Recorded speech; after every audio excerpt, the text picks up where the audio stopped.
Hello and welcome students, Gyanjyoti coaching সেন্টারের পক্ষ থেকে তোমাদের সকলকে আরো একবার স্বাগত।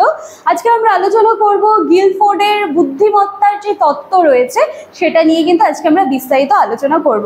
তোমাদের আজকের ক্লাস বা আলোচনা শুরু করার আগে তোমাদের একটা ছোট্ট কিন্তু খুব গুরুত্বপূর্ণ ইনফরমেশন দিয়ে কিন্তু আমি আজকের ক্লাসটা শুরু করছি, ঠিক আছে? দেখো, তোমাদের জন্য কিন্তু পুরো কোর্স ফি যে স্ট্রাকচারটা আছে সেটা কিন্তু এভাবে রাখা হয়েছে। তো চলো দেখে নিচ্ছি এখানে কি কি আছে। দেখো, এখানে তোমরা দুটো কন্ট্যাক্ট নাম্বার দেখতে পাচ্ছ। এই নাম্বার দুটি হলো আমাদের জ্ঞানজ্যোতি কোচিং সেন্টারের অফিসিয়াল হেল্পলাইন নাম্বার। যে কোনো একটি নাম্বারে কল করে তোমরা কিন্তু সরাসরি আমাদের সাথে যোগাযোগ করে নিতে পারছো। শুধু একটুখানি তোমাদেরকে মনে রাখতে হবে, সোম থেকে শনির মধ্যে অফিস আওয়ারে কল করবে। রবিবারে কিন্তু কেউ কল করো না, কারণ সেদিন কিন্তু আমাদের অফ থাকে। ক্লিয়ার আছে? আচ্ছা, তাহলে তোমাদেরকে কন্ট্যাক্ট নাম্বার দেখিয়ে দিলাম। এবার তাহলে তোমরা বলছো আচ্ছা কন্ট্যাক্ট নাম্বারটা রাখা হয়ে গেল, কোর্স ফি কি আছে আপনাদের? দেখো, কোর্স ফি তোমরা এটা ফলো করবে, ঠিক আছে? দেখো, কোর্স ফি তোমাদের ধার্য করা হয়েছিল 1199, ঠিক আছে? 1199 ধার্য করা হয়েছিল, কিন্তু সেখান থেকে 50% অফ করে 599 করে দেওয়া হয়েছে। 599 করে দেওয়া হয়েছে, ঠিক আছে? আচ্ছা, এখানে কিন্তু আরো একটা বিষয় তোমাদের মানে লক্ষ্য রাখতে হবে, সেটা কি বলতো? এই যে 599 যেটা করে দেওয়া হয়েছে সেটা কিন্তু লিমিটেড অফারে চলছে, লিমিটেড অফারে চলছে, ঠিক আছে? তো এই যে 599 এত ভালো একটা কি বলবো যে মানে মূল্য ধার্য করে দিয়ে দেওয়া হয়েছে শুধুমাত্র তোমাদের কথা মাথায় রেখে। কিন্তু দেখো, এখানে কিন্তু লিমিটেড অফার চলছে। তোমরা যারা সময়ের মধ্যে অ্যাডমিশন নিয়ে নেবে তাদেরকে কিন্তু শুধু এটা পে করতে হবে। ক্লিয়ার আছে? তাহলে এই ছিল তোমাদের course fee structure, contact number, সমস্ত কিছু কিন্তু আমি দেখিয়ে দিলাম। আশা করছি এরপরে কিন্তু তোমাদের এই বিষয়গুলো নিয়ে আর কোনো রকম কোনো কনফিউশন থাকছে না, ঠিক আছে? চলো এবার তাহলে আমরা আলোচনার বিষয়টা শুরু করছি। চলো,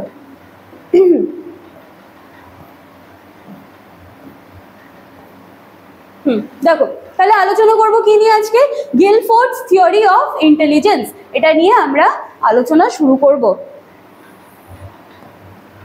এক সেকেন্ড, আমি কালিটা নিয়ে নিচ্ছি। দেখো, কি বলা হচ্ছে?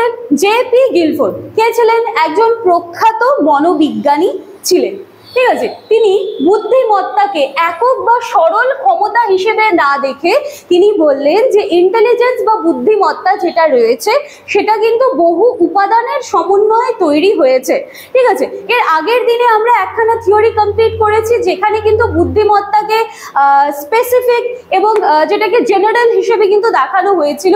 কিন্তু এখানে গিলফোর্ড বলছেন যে ইন্টেলিজেন্স বা বুদ্ধিমত্তা যেটা রয়েছে সেটা কিন্তু বহু উপাদানের সমন্বয়ে তৈরি হয়েছে এবং এটাকে একটা কি বলবো যে খুব জটিল স্ট্রাকচার হিসেবে কিন্তু তিনি ব্যাখ্যা করেছিলেন। ক্লিয়ার আছে? আচ্ছা, দেখো, 1950-তে মার্কিন যুক্তরাষ্ট্রের রাষ্ট্রপতির অনুরোধে সৃজনশীলতার ওপর গবেষণা তিনি শুরু করেন এবং তার ফলস্বরূপ কি হয়? স্ট্রাকচার অফ ইন্টেলেক্ট মডেল বা সংক্ষেপে চলে আসে এসআই মডেল। এবার গিলফোর্ডের এই যে থিওরি যেটা আমরা আলোচনা করছি, এই থিওরি কিন্তু অনেকগুলো নামে পরিচিত। তোমাদের এক্সামে কিন্তু দিয়ে দিতে পারে এসওআই মডেল, ঠিক আছে? এসওআই মডেল দিয়ে দিতে পারে। তো সেটা কিন্তু ভাববে যে গিলফোর্ডের থিওরি যেটা সেটাই কিন্তু এই মডেলটার কথা বলা হচ্ছে, স্ট্রাকচার অফ ইন্টেলেক্ট মডেল বা সংক্ষেপে এসআই মডেল, ঠিক আছে? আচ্ছা, এসওআই মডেলের ব্যাপারে আমরা একটু পরে আসছি। দেখো, এই যে তত্ত্বটি, এই তত্ত্বটি একাধিক নামে পরিচিত। 3-ডাইমেনশনাল থিওরি অফ ইন্টেলিজেন্স কেন বলা হচ্ছে এটাও কিন্তু আমরা দেখবো যে 3-ডাইমেনশনাল ইন্টেলিজেন্স কেন বলা হচ্ছে। দেন কি মাল্টি ফ্যাক্টর থিওরি, আর কি গিলফোর্ডস ফ্যাক্টরিয়াল থিওরি, এবং কখনো কখনো এটাকে ডাইভারজেন্ট থিঙ্কিং থিওরি বলেও কিন্তু মনে করা হয়। তো আমি বলবো এই যে থিওরি যেটা রয়েছে তার যে আরো অন্যান্য নামগুলো রয়েছে সেই নামগুলোর সাথেও কিন্তু তোমরা ইকুয়ালি পরিচিত হবে। তাহলে কি হবে? এক্সামে মনে করো এখান থেকে যে কোনো একটা নাম তুলে দিল, দেন তোমাদের কিন্তু ওখানে একটা কনফিউশন তৈরি হয়ে যাবে। ক্লিয়ার আছে? আচ্ছা, দেখো, এবার কি গিলফোর্ড মনে করেন মানুষের যে বুদ্ধিমত্তা সেটা 3টি গুরুত্বপূর্ণ মাত্রার সংমিশ্রণে তৈরি হয়েছে। 3টা মাত্রা নিয়েই আমরা ডিটেলসে আলোচনা করব। ফার্স্ট স্লাইডে একটুখানি আমরা কনসেপ্ট ক্লিয়ার করছি। দেখো, কি বলা হচ্ছে? বুদ্ধিমত্তা তিনটা গুরুত্বপূর্ণ মাত্রার সংমিশ্রণে গঠিত। কি কি বলা হচ্ছে? অপারেশনস মানে আমাদের ব্রেন বা আমাদের মস্তিষ্ক কিভাবে কাজ করে। আর কি আছে? কন্টেন্টস মানে কি? ইনফরমেশন বা তথ্য, তার ধরন কিরকম। আর কি? প্রোডাক্টস, কি বলা হচ্ছে? তথ্যের রূপান্তর বা সেটার থেকে ফলাফল যেটা আসবে সেই বিষয়টা। এই যে তিনটি মাত্রা, এরা কিন্তু একে অপরের সাথে মিলিত হয়ে বিভিন্ন রকমের যে ইন্টেলিজেন্স আছে সেইটা কিন্তু সৃষ্টি করে। ক্লিয়ার আছে? তাহলে এখান থেকে আমরা কি কি জানতে পারলাম? যে গিলফোর্ডের যে বুদ্ধিমত্তা বা থিওরি তিনি দিয়েছেন সেখানে গুরুত্বপূর্ণ তিনটি মাত্রা রয়েছে, যে গুরুত্বপূর্ণ তিনটি মাত্রার কিন্তু সংমিশ্রণ রয়েছে। আচ্ছা দেখো, প্রথম মাত্রা কি? প্রথম মাত্রা হচ্ছে অপারেশনস, মানে কি? যে আমাদের মস্তিষ্ক কিভাবে কাজ করে, প্রথম মাত্রা। ঠিক আছে, দেখো যার মধ্যে আবার রয়েছে পাঁচখানা উপাদান। কি কি আছে দেখো? তথ্য বোঝা, তথ্য মনে রাখা, ঠিক আছে, কগনিশন, মেমোরি, ডাইভার্জেন্ট প্রোডাকশন মানে কি? সৃজনশীল চিন্তা। আচ্ছা, সৃজনশীল চিন্তা দেখো এই জায়গাটা থেকে এখানটায় দেখো কি বলা হচ্ছিল, এই যে গবেষণা কিন্তু তিনি শুরু করেন এবং সেটা কিসের উপরে শুরু করে? সৃজনশীলতার উপর কিন্তু তিনি গবেষণাটা শুরু করেন। ঠিক আছে, তো এখান থেকে আমরা একটা লিঙ্ক দেখতে পাচ্ছি। আচ্ছা, এরপর কি আছে? কনভার্জেন্ট প্রোডাকশন মানে একক উত্তর খোঁজা। তার কি আছে? এভালুয়েশন মানে হচ্ছে বিচার করা। এটা আমরা কি দেখলাম? তিনখানা মাত্রা কিন্তু দেখেছি। প্রথম মাত্রার মধ্যে আমরা কি দেখলাম? যে পাঁচটা উপাদান রয়েছে। প্রথম মাত্রায় পাঁচটা উপাদান রয়েছে। আমি একটু পরে তোমাদেরকে সেটা ডায়াগ্রাম দিয়েও দেখিয়ে দিচ্ছি। ক্লিয়ার আছে?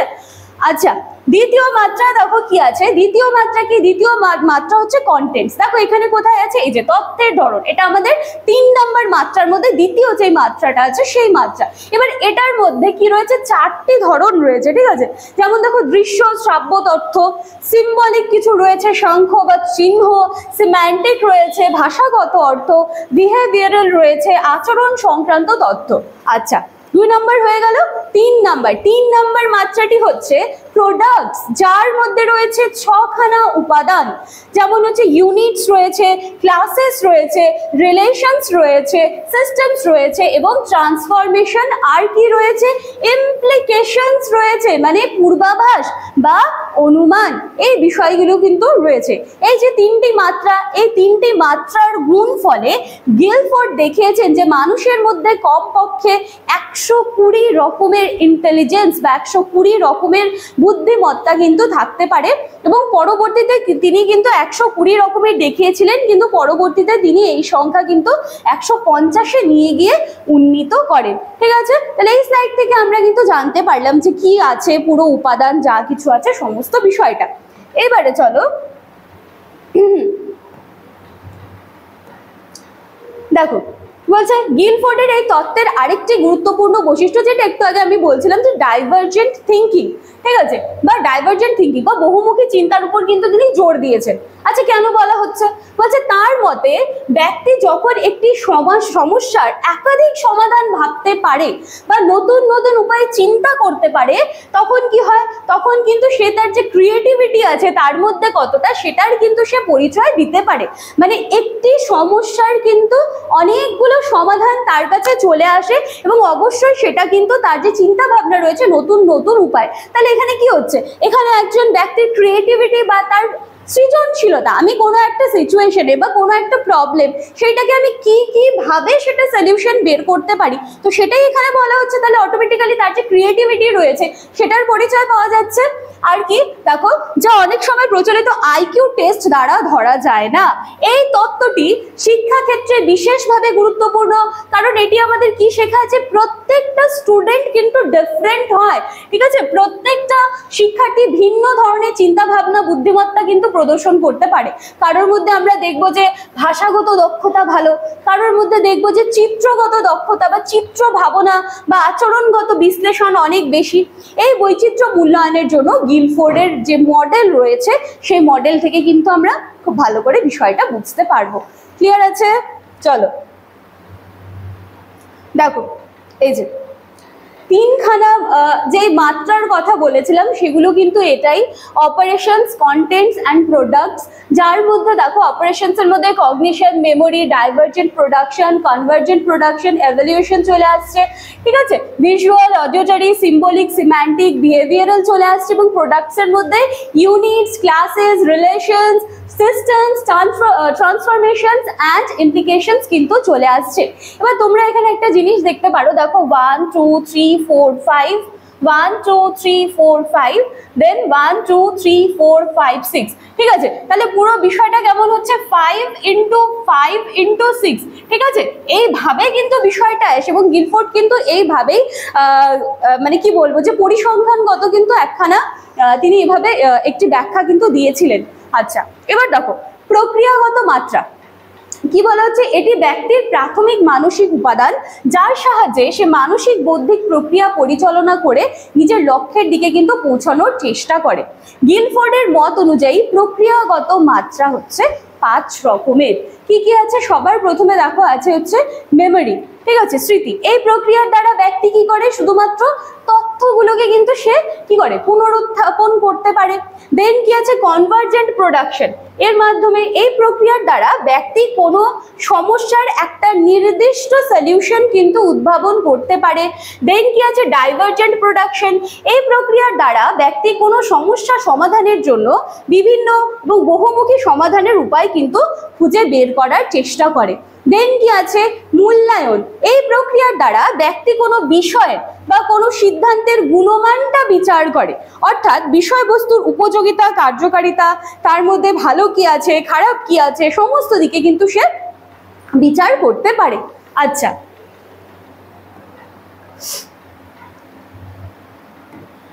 তারপরে হচ্ছে কন্টেন্ট ডাইমেনশন। দেখো এর মধ্যে আমরা কি দেখতে পাবো, visual, auditory, symbolic, semantic, behavioural,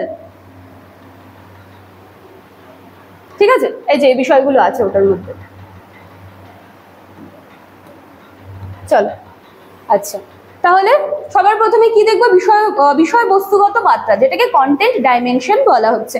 এখানে আমরা কি কি দেখতে পাবো, দৃশ্যগত, মানে কি, দৃশ্য কি দিয়ে হবে, চক্ষু, ঠিক আছে। আমাদের পঞ্চ ইন্দ্রিয়ের মধ্যে একখানা ইন্দ্রিয় কি, আমাদের চক্ষু।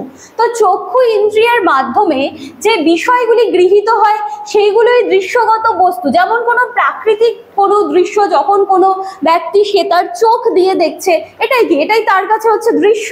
দেন কি, শ্রবণগত, কর্ণ ইন্দ্রিয়ের মাধ্যমে কি বলা হচ্ছে, যে বিষয়গুলি শ্রবণগত মাত্রা, যেমন সঙ্গীতের শিক্ষার্থী সুর কানের মাধ্যমে কিন্তু সে শোনে, ঠিক আছে, এই সুর একটা তার শ্রবণগত মাত্রা।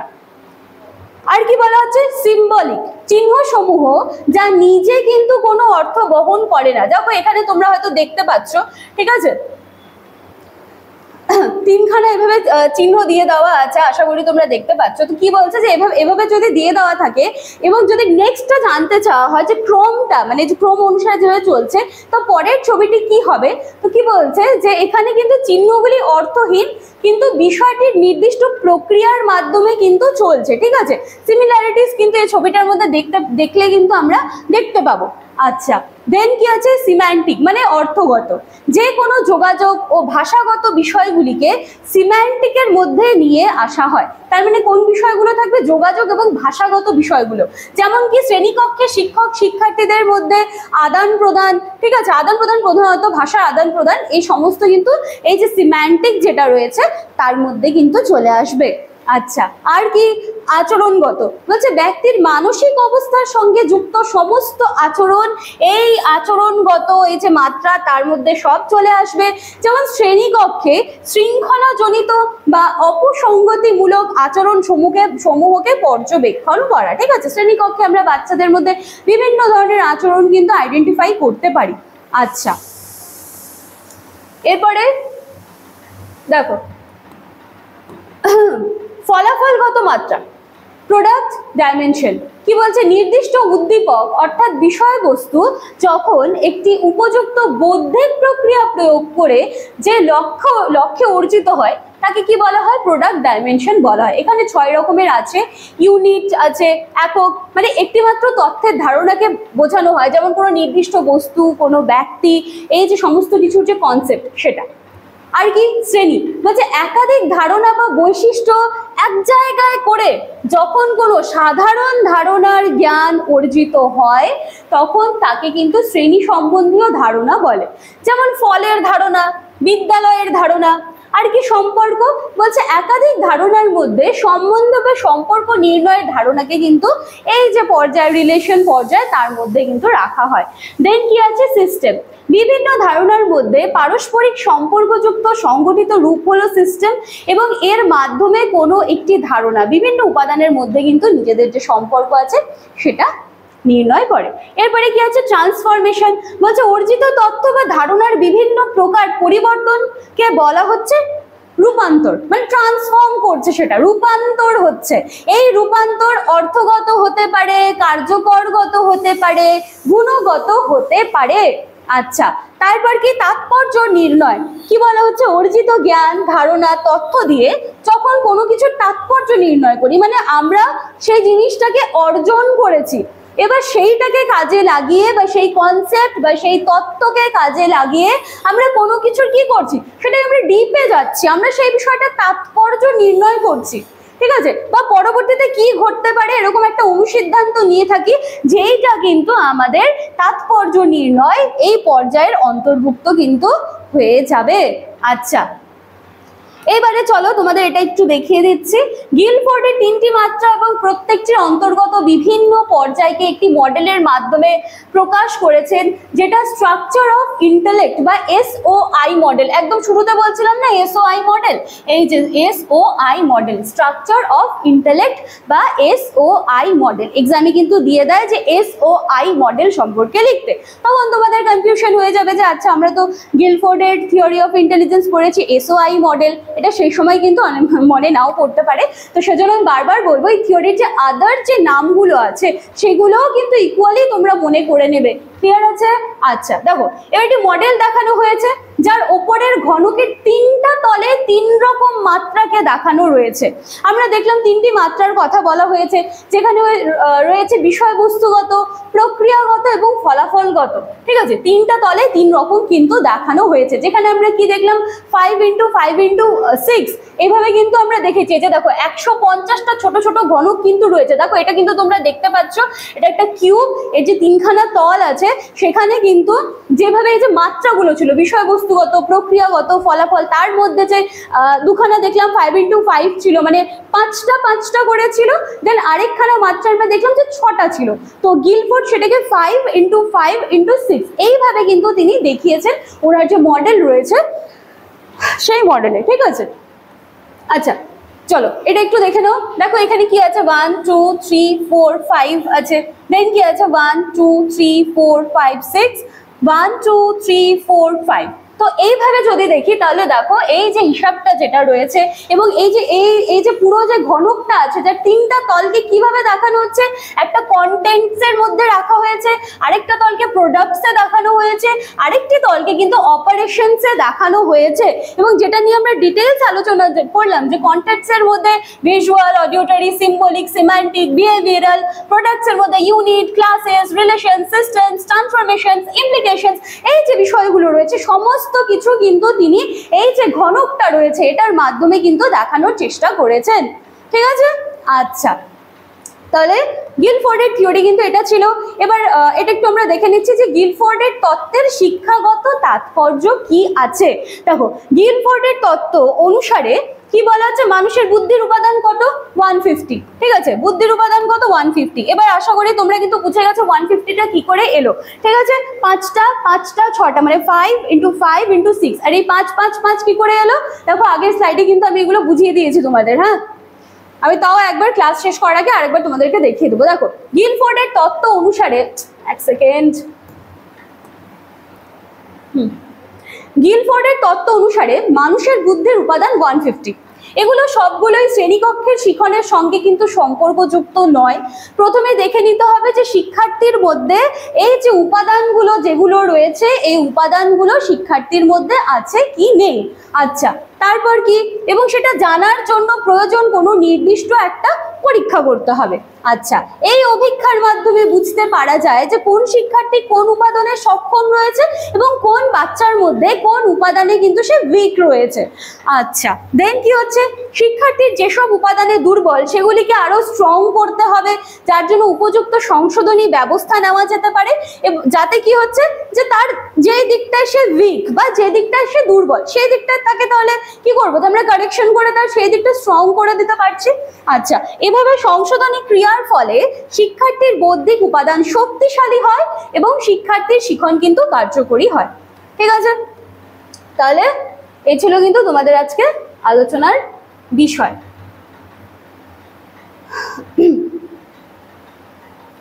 দেখো, এই জায়গাটা তোমাদেরকে আরেকবার বলে দিচ্ছি। আমি যখন একদম লাস্টের স্লাইডে যে মডেল দেখিয়ে বললাম যে 5 × 5 × 6 সেটা কি করে এলো, দেখো এখানে কাউন্ট করবে অপারেশনস এর মধ্যে কি কি আছে, কন্টেন্টস এর মধ্যে কি কি আছে, প্রোডাক্টস এর মধ্যে কি কি আছে, এটার মধ্যে কয়টা আছে দেখো তো, 1 2 3 4 5, তাহলে এই হলো 5খানা উপাদান, 1 2 3 4 5, এখানে আছে আরো 5খানা উপাদান, 1 2 3 4 5 6, এখানে আছে 6খানা উপাদান। তাহলে এই যে 5 5 6, ঠিক আছে, এই 5 এই 5 এই 6, এই নিয়ে কিন্তু 150-র যে হিসাবটা এভাবেই কিন্তু এসেছিল, এই যে উপাদানগুলো নিয়ে সবগুলোকে গুণ করে। ক্লিয়ার আছে? আচ্ছা, চলো তাহলে আজকের ক্লাস বা আলোচনার বিষয় আমি এখানেই শেষ করছি। আশা করছি গিলফোর্ডের থিওরি অল্প কিছু হলেও কিন্তু আমি তোমাদের ক্লিয়ার করতে পেরেছি। ভিডিওটি ভালো লাগলে তোমাদের ভ্যালুয়েবল কমেন্টসগুলো কমেন্ট সেকশনে রেখে যেতে ভুলবে না। চলো দেখা হচ্ছে নেক্সট দিনে বুদ্ধিমত্তার আরো একখানা থিওরি নিয়ে। Thank you.